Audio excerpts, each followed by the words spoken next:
踩刹车遇到最多的问题，刹车踩下去以后呢，方向盘开始抖，甚至整个车开始抖，这是第一种。第二一种呢，就是一脚刹车下去以后，刹车感觉比较软，车还往前跑。第三一种就是轻踩刹车，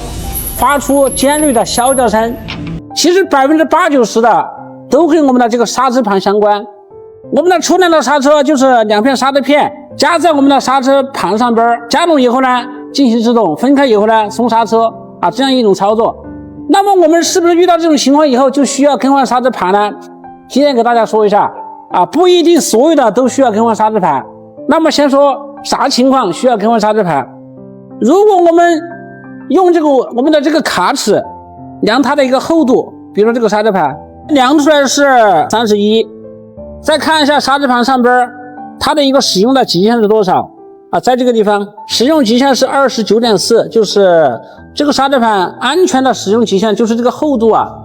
它最小是 29.4， 但是现在远远大于它。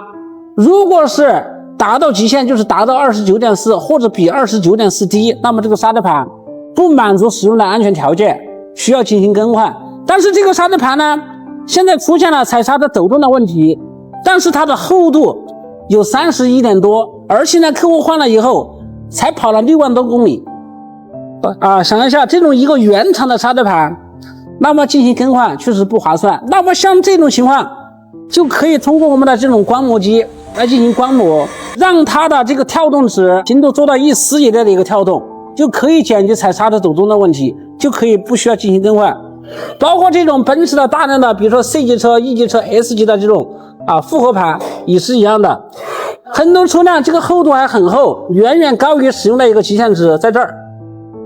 这个极限值 29.4 在这儿，看到没有？那么也是可以通过这种观摩机来进行观摩以后呢，解决踩刹车跳动的问题。如果你的车有踩刹车跳动或者异响的问题，到店以后呢，我们可以先进行检测，如果可以进行观摩，那么先观摩给予大部分的一个费用。如果确实检测以后它的使用极限确实比较小，那么直接进行更换。